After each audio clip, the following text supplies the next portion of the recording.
Este é o TCC do aluno Luiz Henrique Rodrigues da Silva Sobrinho, intitulado Galpão de Máquinas Agrícolas com uso de água de chuva e tratamento de efluentes com propriedade em Cuiabá, Mato Grosso. O trabalho foi defendido no dia 17 de julho de 2015, na sala 334 do Bloco D, da Escola de Engenharia. A banca foi composta pelos professores Ivênio Moreira da Silva, professor Flávio Castro da Silva e eu, Marcos Teixeira, professor orientador. O original encontra-se disponível no link abaixo.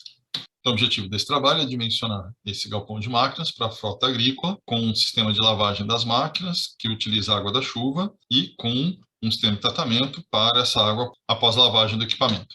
Para fins de dimensionamento, a propriedade localiza-se em Cuiabá e será buscado, então, um custo básico de quanto sairia para construir esse equipamento. Como objetivos parciais, nós temos que identificar a frota, estabelecer um layout, dimensionar a estrutura metálica para a construção do galpão, dimensionar o próprio sistema de aproveitamento de água de chuva, o sistema de tratamento de efluentes, que inclui aí um separador água-óleo, e dimensionar também o sumidouro para essa água após o tratamento. Em termos geográficos, nós estamos na região de Cuiabá, uma extensão de quase 4.000 km², com uma altitude de 176 metros, e foi considerada uma textura de solo predominante como areno-argilosa. Considerando o perfil agrícola da região, foi dimensionado uma frota mínima para uma propriedade de cultivo de soja, que inclui parte de preparo e manejo do solo, plantio e adubagem, aplicação de defensivos e a parte final da colheita dos grãos.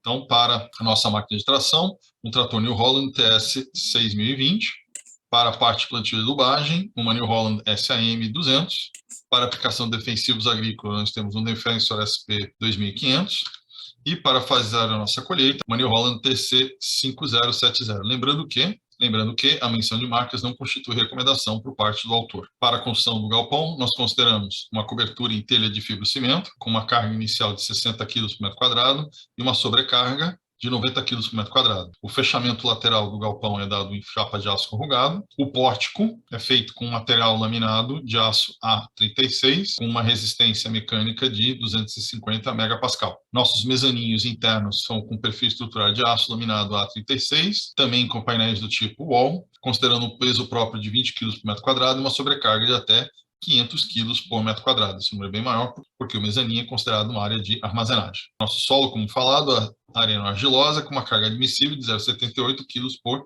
centímetro quadrado. Para a tubulação do sistema de captação de água de chuva, PVC rígido. Para a lavagem das máquinas, uma bomba de 45 litros por minuto. Nossos reservatórios, em princípio, serão de polietileno de alta densidade e utilização de PVC rígido e caixa de alvenaria para o sistema de separação água-óleo. No caso de mencionamento do galpão, nossa primeira consideração é a carga de vento. Então, nós partimos do mapa de isopletas, temos uma velocidade para o local de 32,5 metros por segundo. Nós vamos para o fator topográfico S1, campo aviação ou fazenda, classe 2. Nós temos, que a descrição, uma maior dimensão superfície frontal menor ou igual a 20 metros. Nós temos também a categoria de rugosidade do correndo, H, 5 metros de pé direito, com classe A, 0,79. Para o fator estatístico, nós temos o grupo 3, instalações industriais com baixo fator de ocupação, ou silos e construções rurais, com 0,95. De tal forma que nossa VK passa para 21,6 metros por segundo, dando uma carga de 286,33 newtons por metro quadrado. Nós pegamos nosso coeficiente de pressão, o CP, ou seja, nós temos aqui uma edificação com duas águas. Vamos utilizar no sotavento no telhado uma pressão de menos 0,7, ou seja, uma sucção. Desta forma, nós temos uma Q final em barlamento de 5,8 kg por metro quadrado e um Q final total de menos 20 kg por centímetro quadrado a sotavento. A maior carga, então, vai ser considerada barlamento. Trabalhamos com esse resultado por ilustra a pior situação para o dimensionamento do pilar do galpão. Nosso predimensionamento, nós temos nossa V0 de 22,5, nós temos com estágio de ação em Q5, então se você entra na tabela de sugestão de perfil metálico, nós temos que para essa classe de vento, sugere-se uma distância entre 6 a 9 metros entre os pórticos. Então, nesse caso, nós temos na situação Q5, então nós temos as sugestões de pré-dimensionamento dos perfis W250 por 22,3 e nas colunas P250 por 32,7. Desta forma, então, para as vigas nós temos um perfil I 250 por 22, para os pilares nós temos um perfil I 250 por 32,7 E para as terças, igualmente um perfil I, 200 por 15. Nosso mezaninho será do tipo wall, com perfil estrutural do tipo I, 150 por 13 para as vigas e 200 por 15 para os pilares do mezaninho. Então, essa é a configuração do nosso mezaninho. Nós temos 150 13 para as vigas e 215 para os pilares do mezaninho. Para que a gente possa entender um pouco melhor esse projeto, né? Então, aqui nós temos a nossa planta baixa, onde nós temos a entrada principal do galpão, 15 metros de frente por 30 de lateral. Nós temos as duas áreas de mezaninho logo na entrada, onde embaixo nós temos o escritório entrando à direita e a parte de espaço para armazenamento dos implementos à esquerda. Duas escadas de acesso para o mezaninho, seguir o quê? Uma área de trabalho e aí um espaço para que você consiga armazenar tanto a colhedora quanto o trator e o pulverizador. Nós temos sapatas para cada um dos pilares do galpão e sapata para os pilares internos do mezaninho. Nosso fechamento, tanto na lateral quanto na frente, é de chapa corrugada e nosso pé direito total é de 6 metros. Então, para o nosso mencionamento, as cargas que nós consideramos, vamos pegar a área de influência de cada pilar. Se nós temos 1, 2, 3, 4, 5, 6, 7 pilares, é dado o quê? Pelo espaçamento, no caso aqui, 5 metros. Então, este pilar recebe a carga desta área de influência, ou seja, 8 por 5, com uma distância entre terças de 2 metros.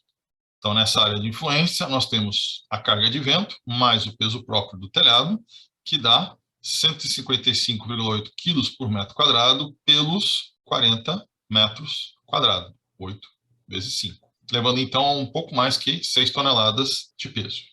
Depois nós temos o peso das próprias terças. Então, serão 1, 2, 3, 4 terças de 75 quilos cada um, adicionando, então, ao peso da estrutura, 300 quilos. E no final nós temos, então, a viga que acrescenta mais 169,8 quilos para a carga do pilar. Na área de influência do mezaninho, nós temos, então, 5 e 2,5 para a área de influência de cada um dos pilares. O peso do próprio do painel, que são 20 quilos por metro quadrado, a sobrecarga de 300 quilos por metro quadrado, peso próprio das vigas de apoio, que então seriam as 3 vigas, 15 quilos por metro por 5 metros de comprimento, 195 quilos, que fica 300 mais 20 vezes os 12,5 metros quadrados, mais o peso próprio das vigas, 195, num total de 4.195 quilos, ou seja, 4,2 toneladas. Para nós começarmos a dimensionar os pilares, nós temos que ver resistência à flambagem. Então, temos que determinar se a peça é uma peça esbelta ou não. E, nesse caso, nós temos que calcular o índice de esbeltez, dado pelo comprimento de flambagem, dividido pelo raio de giração. Nosso comprimento de flambagem é 2,8, porque a própria viga do mezaninho vai atuar como um contraventamento, diminuindo, então, os 5 metros de pilar para 2,8. Nosso raio de giração é 0,0212, que é da tabela. Logo, nosso índice de esbeltez é 141,5. Logo, a nossa tensão de flambagem máxima fica em 518 kg por centímetro quadrado. A tensão atuante na peça é dada pela nossa carga de compressão dividida pela seção transversal. No caso do mezaninho, nós temos aí 4,1 toneladas. A área de transversal é 19 centímetros quadrados, lá dada a tabela. Portanto, chegamos com 432 quilos por centímetro quadrado, que é inferior aos 518. Portanto, o pilar passa para o critério de compressão e de flambagem. Já para o pilar do galpão, nós temos nosso comprimento de flambagem, 2,8, permanece. Certo? Nosso raio de giração 0,335. Nosso índice de esbeltez é 83,6. E nossa tensão máxima de flambagem fica em 1.420 kg por centímetro quadrado. Nossa tensão atuante vai ser justamente a soma da carga de vento, do peso do próprio telhado, peso das terças, peso da viga, mais o peso do mezaninho, porque nós estamos na parte inferior, dando aí aproximadamente 10,9 toneladas de carga no pilar. Nossa área de seção de trabalho é 42 centímetros da tabela, portanto, nossa tensão atuante fica em 259, inferior à tensão máxima de flambagem, portanto, o pilar passa e passa para a flambagem também. Começando a parte das fundações, nossa seção de apoio é a largura, nós temos a fórmula para cálculo da seção mínima, da altura mínima e das ferragens baseado no esforço de tração da ferragem. Considerando as fórmulas que estão aqui, nós iniciamos identificando qual a ferragem que nós vamos adotar. Para a escolha, então, da ferragem, a gente simplesmente vai consultar a nossa tabela de aços disponíveis para a armadura de concreto. Para a escolha da ferragem adequada, nós simplesmente vamos consultar os dados das tabelas padronizadas de ferro para armadura. Considerando as fórmulas utilizadas, nós então passamos a fazer o pré-dimensionamento das sapatas. Então, para a nossa sapata S1, que recebe a carga do mezaninho, a carga da cobertura e as sobrecargas do telhado, da cobertura, nós temos uma largura de 1,5 metros, uma altura de 30 centímetros, então uma área mínima de ferragem de 0,17 centímetros quadrados. Então, nós chegamos a um CA40A de 3,16 polegadas, para a sapata S2, que recebe somente a carga do mezaninho e a sobrecarga do mezaninho, uma sapata de 90 centímetros de largura, também de altura de 30, temos uma área de ferragem de 0,1 centímetros quadrados. Então, vamos considerar aí um ferro CA32 de 3,16 polegadas. Indo para a sapata S3, nós temos uma sapata de meio metro por 30 e uma área, então, de 0,17 centímetros quadrados, e um CA 32A de 3,16 polegadas. Só lembrando, então, que nós temos, então, essas três sapatas. A sapata que vai receber a maior carga, que é a carga do telhado mais a carga do mezaninho. A sapata que vai só receber a carga do telhado. E a sapata que vai receber somente a carga do mezaninho. Então, essas são as três sapatas diferentes que nós temos que calcular para esse projeto. E nós partimos, então, para os cálculos da verificação das sapatas, calculando a tensão de punção. Para a sapata S1, chega em 20,2 kg por centímetro quadrado, uma tensão de ruptura de 4,8, portanto, passa. Considerando aqui essas grandezas utilizadas para o cálculo da fórmula. Para a sapata S2, nós temos, então, uma PW de 3, portanto, passa. E para a sapata S3, uma PW de 2, que também passa. Em relação ao material, nós podemos fazer a estimativa de custo. Para o concreto, nós vamos considerar um traço 1 para 3,28 para 3,87, em que nós temos essa estimativa de consumo de material. Para a sapata 1, nós temos 0,45 metros cúbicos, 8 sapatas, total, quase aí 4 metros cúbicos de concreto. Logo, 2,5 toneladas de areia e quase 3 toneladas de brita. Isso segue-se para a sapata 2, onde nós adicionamos 300 kg de cimento, 1,1 toneladas de areia e 1,3 toneladas de brita, e também para a sapata S3, outra tonelada de brita. De tal forma que nós temos, então, 1.300 kg de cimento, 4,5 toneladas de areia e quase 5,3 toneladas de brita. Para o nosso consumo de aço, ou seja, dos perfis metálicos, para cada um dos itens, nós temos aqui o perfil I considerado, temos seu peso por metro, seu comprimento, a quantidade, qual é o elemento total, então, vai dar a nossa somatória de um pouco mais de 10 toneladas de perfil metálico. Nossa taxa de consumo de aço, então, fica sendo ao redor de 22 quilos por metro quadrado, portanto, aceitável dentro dos parâmetros operacionais. Então, desta forma, espera-se que a gente tenha conseguido determinar quais são os fatores principais para a estrutura do galpão, que a gente possa utilizar para trabalhar os custos básicos da construção. Lembrando que isso não é um detalhamento, não é o que é necessário para que a gente consiga construir o galpão, mas sim seu pré-dimensionamento que permita para nós estabelecer base de custos. Entrando já no sistema de aproveitamento de água de chuva, nós temos o primeiro método, que é o método Azevedo-Neto, que considera volume do reservatório, precipitação média, área de captação e T como tempo de pouca ou nenhuma chuva ou seca, ou seja, segundo o critério de Azevedo-Neto, menos de 100 milímetros de chuva por mês. Na área de captação, nós temos todos os telhados do galpão, com 261 metros quadrados. A própria área de lavagem, que pode constituir uma área de captação, 110 metros quadrados. A área do tanque de combustível, que pode ser considerada para captação, mas 65 metros quadrados. E a precipitação média de 95 milímetros para a região. Nós consideramos o período de pouca chuva de 3 meses. Desta forma, pelo método Azevedo-Neto, nós chegamos em 5,3 metros cúbicos de reservatório para o sistema de aproveitamento de água de chuva. E o médio Ripper considera uma série histórica da contribuição de chuva, que é a precipitação vezes a área de captação, menos a área de consumo. Então, nós temos ST, volume de reservatório no tempo T, o volume da chuva aproveitável no tempo T, demanda, e no V fica sendo, então, a somatória dessa série histórica, como sendo o volume do reservatório. Desta forma, nós montamos a tabela e chegamos, então, que o consumo do reservatório vai ser em torno de 12,6, a somatória dos 3 meses que nós precisamos de reservação. Nosso próximo método é o método da simulação, em que nós temos uma série histórica que considera a contribuição, mais o que estava no reservatório no tempo anterior, subtraído da demanda para aquele período. E esse método, que é um método um pouco mais robusto, ele segue também como preconizado pela NBR 15.527, que duas hipóteses estão sendo feitas. Uma é que o regime de chuvas é constante ao longo do tempo e que o reservatório começa cheio no início da contagem.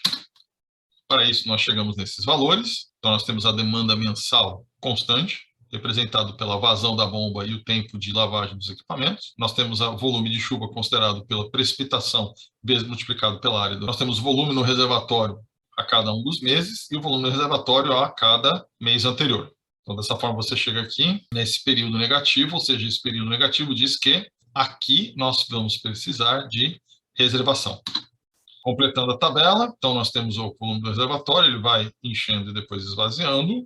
Então nós temos o reservatório final de 12,6 metros cúbicos, de tal forma que ele recebe o excedente de chuva, quando há mais chuva do que demanda, e consiga fornecer água até o período de menor oferta de chuva ou de maior demanda, onde ele vai zerar o seu volume e vai novamente encher, completando o ciclo.